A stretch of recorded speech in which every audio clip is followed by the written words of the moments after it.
Guys, അപ്പോൾ finally sigma സീരീസിന്റെ ഭാഗത്തുനിന്ന് പുതിയൊരു ഷോർട്ട് ഫിലിം കൂടി ഇപ്പോൾ റിലീസ് ചെയ്തിരിക്കുകയാണ്. അപ്പോൾ ഈ ഷോർട്ട് ഫിലിമിന്റെ പേര് വരുന്നത് മംഗളം ഭവന്തു എന്നാണ്. ഓക്കെ, അപ്പോൾ ഈ പേര് കേൾക്കുമ്പോൾ തന്നെ നമുക്ക് മനസ്സിലാകും, അതായത് കുറച്ച് സ്വാമിമാരൊക്കെ യൂസ് ചെയ്യുന്ന ഒരു ടേം ആണിത്. മംഗളം ഭവന്തു, എല്ലാവരും നന്നായിരിക്കട്ടെ, അങ്ങനെയൊക്കെ പറയുന്ന കുറച്ച് ടേംസ് ഉണ്ടല്ലോ. അപ്പോൾ ആ ഒരു സംഭവമാണ്, അല്ലെങ്കിൽ ആ ഒരു കൺസെപ്റ്റാണ് ഇവിടെ ഒരു യൂസ് ചെയ്തിരിക്കുന്നത്. നമുക്ക് ഏതായാലും ഫോർമുല ആയിട്ട് റിവ്യൂയിലേക്ക് തന്നെ കടക്കാം. ഓക്കെ, നമുക്ക് ആദ്യം തന്നെ ഈ മംഗളം ഭവന്തു എന്ന ഷോർട്ട് ഫിലിമിന്റെ പ്ലോട്ട് അല്ലെങ്കിൽ ഒരു കഥാസാഹചര്യത്തെ പറ്റി നോക്കാം. നമ്മുടെ നായകനും നായികയും രണ്ടുപേരും കല്യാണം കഴിച്ച് ജീവിക്കുവാണ്. പക്ഷെ അവർക്ക് കുട്ടികളില്ല. കല്യാണം കഴിഞ്ഞിട്ട് കുറെ കാലമായി. അപ്പൊ കുട്ടികളില്ലാത്തത് കൊണ്ട് തന്നെ വീട്ടിലൊരു ഹോമം പൂജയൊക്കെ വെക്കാൻ വേണ്ടി തീരുമാനിക്കുവാണ്. ഒരു സ്വാമിയൊക്കെ വിളിച്ചു വരുത്തി. അപ്പോൾ ഈ ഹോമവും പൂജയൊക്കെ കഴിഞ്ഞിട്ട് നമ്മുടെ നായകനെ വിളിച്ചുകൊണ്ട് സ്വാമി ഒരു സ്പെഷ്യൽ പൂജ ചെയ്യാൻ വേണ്ടി റൂമിലേക്ക് പോവുകയാണ്. അപ്പൊ ആ പൂജയുടെ കഴിഞ്ഞാൽ മാത്രമേ കുട്ടികൾ ഉണ്ടാവൂ എന്നുള്ളതാണ് ഇതിന്റെ ഒരു ഹൈലൈറ്റ്. ഏത് ആ സ്പെഷ്യൽ പൂജ എങ്ങനെ നടന്നു, കുട്ടികൾ ഉണ്ടായോ, കുട്ടികൾ ഉണ്ടാവാൻ കാരണം എന്തൊക്കെയാണ് എന്നീ കാര്യങ്ങളൊക്കെ അറിയണമെങ്കിൽ ബാക്കി സീരീസ് കണ്ട് എക്സ്പീരിയൻസ് ചെയ്യുക. ഓക്കെ, കാരണം ഇതിൽ ഞാൻ പറഞ്ഞ് ഞാൻ സ്പോയിലർ ആയി പോകാൻ വേണ്ടി ചാൻസസ് ഉണ്ട്. പിന്നെ ഈ ഒരു ഷോർട്ട് ഫിലിമിന്റെ ഡ്യൂറേഷനെ പറ്റി നോക്കുകയാണെങ്കിൽ കറക്റ്റ് 11 മിനിറ്റും 11 സെക്കൻഡുമാണ് ഉള്ളത്. ഒരു ചെറിയ സംഭവമാണ്, പക്ഷെ പവർഫുൾ ആണ്. അതായത് സിമ്പിൾ ആണ്, പവർഫുൾ ആണെന്ന് പറയത്തില്ലേ, ആ ഒരു രീതിക്കാണ്. ഈ 11 മിനിറ്റ് 11 സെക്കൻഡ് കൊണ്ട് തന്നെ നമ്മൾക്ക് എന്താണോ പറയാൻ ഉദ്ദേശിച്ചിരിക്കുന്നത് അത് പ്രേക്ഷകരിലേക്ക് നല്ല വ്യക്തമായിട്ട് തന്നെ എത്തിച്ചിട്ടുണ്ട്. പിന്നീട് ബാക്കി ഫാക്ടേഴ്സ് നോക്കുകയാണെങ്കിൽ ഡബിങ് ഉള്ളതായിരുന്നു. അതിപ്പോൾ ലിപ്സിംഗ് ആണെങ്കിൽ ശരി, അല്ലെങ്കിൽ ഡയലോഗ്സ് ആണെങ്കിൽ ശരി, എല്ലാം നോക്കി കണ്ടുമാണ് ചെയ്തിരിക്കുന്നത്. ആ ഭാഗത്തെ കുറ്റക്കുറവൊന്നും തന്നെ പറയാൻ വേണ്ടിയില്ല.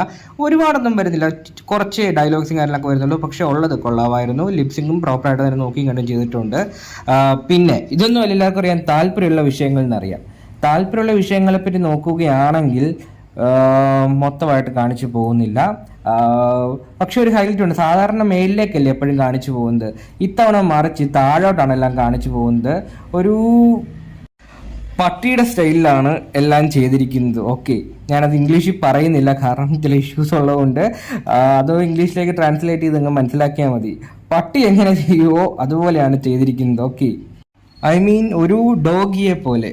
ഓക്കെ, അപ്പോൾ താഴത്തോട്ട് ഡീറ്റെയിൽ ആയിട്ട് എല്ലാം കാണിച്ചു പോകുന്നുണ്ട്. ക്ലോസപ്പ് ഷോട്ട്സ് ഉണ്ട്, എല്ലാം തന്നെയുണ്ട്. അപ്പോൾ അതായത് ഈ പൊത്തിപ്പിടിക്കാൻ, മറിക്കുക, അങ്ങനെ സംഭവങ്ങളൊന്നും തന്നെയില്ല. താഴത്തോട്ട് വ്യക്തമായിട്ടും സ്പഷ്ടമായിട്ടും കാണിച്ചു പോകുന്നുണ്ട്. ഓക്കെ, പിന്നെ ഔട്ട്ഡോർ ഷൂട്ടിങ്ങുള്ള കാര്യങ്ങളൊന്നും തന്നെയില്ല. ഇൻഡോർ ഷൂട്ടിംഗ് ആണ് മൊത്തമായിട്ട് വന്നിരിക്കുന്നത്. ഒരു വീടിൻ്റെ അകത്ത് അല്ലെങ്കിൽ റൂമിനകത്ത് നടക്കുന്ന സംഭവങ്ങളാണ് കാണിച്ചു പോയിരിക്കുന്നത്. ഇൻഡോർ ആണെങ്കിൽ കൂടിയും വൃത്തിക്ക് എടുത്തു വെച്ചിട്ടുണ്ട്. ആ ഭാഗത്തേക്ക് കുറ്റോവർ ഒന്നും പറയാൻ വേണ്ടിയിട്ടില്ല. അപ്പോൾ ചുരുക്കി പറഞ്ഞാൽ ഇത്രയേ ഉള്ളൂ. സിഗ്മയുടെ മുമ്പ് റിലീസായ ഈ ചെറിയൊരു ഷോർട്ട് ഫിലിംസുകളുണ്ടല്ലോ, ഒരു പോലീസുകാരനൊക്കെ ആയിട്ടുള്ള ഒരെണ്ണം ഉണ്ടായിരുന്നു, എൻ്റെ പേര് ഞാൻ മറന്നുപോയി. അത്തരം ഷോർട്ട് ഫിലിമുകളൊക്കെ നിങ്ങൾക്ക് ഇഷ്ടപ്പെട്ടതാണെങ്കിൽ ഉറപ്പായിട്ടും ചെക്കൗട്ട് ചെയ്ത് നോക്കേണ്ട ഒരു സംഭവം തന്നെയായിരിക്കും മംഗളം ഭവന്തു. അപ്പോൾ നിങ്ങൾ ആരെങ്കിലും ഈ ഷോർട്ട് ഫിലിം കണ്ടിട്ടുണ്ടെങ്കിൽ നിങ്ങളുടെ അഭിപ്രായങ്ങൾ ഉറപ്പായിട്ടും കമന്റ് ബോക്സിൽ രേഖപ്പെടുത്താൻ ശ്രമിക്കുക. പിന്നെ ആക്ട്രസിൻ്റെ പേര് ഡീറ്റെയിൽസ് ഒക്കെ കുറേ ആളുകൾ ചോദിച്ചായിരുന്നു. നമുക്ക് വാട്സപ്പിലൊക്കെ മെസ്സേജ് അയച്ച് ചോദിച്ചായിരുന്നു, ആക്ട്രസിൻ്റെ ഡീറ്റെയിൽസും കാര്യങ്ങളൊക്കെ അറിയാമോ എന്നീ കാര്യങ്ങളൊക്കെ. എനിക്കും അറിയത്തില്ല, ഞാനും ഗൂഗിളിൽ സെർച്ച് ചെയ്തായിരുന്നു, പക്ഷെ കിട്ടിയില്ല. ഇതിനു മുമ്പ് വേറെ സീരീസുകളൊന്നും ഞാൻ കണ്ടിട്ടുമില്ല. ഓക്കെ, നിങ്ങൾക്ക് ആർക്കെങ്കിലും ഈ ആക്ട്രസ് ആരാണ് ഡീറ്റെയിൽസ് ഒക്കെ അറിയാമെങ്കിൽ ഉറപ്പായിട്ടും കമന്റ് ബോക്സിൽ രേഖപ്പെടുത്താൻ ശ്രമിക്കുക. വേറെ സീരീസുകളൊക്കെ നിങ്ങൾ കണ്ടിട്ടുണ്ടോ, പേരെന്താണെന്ന് ഈ കാര്യങ്ങളൊക്കെ.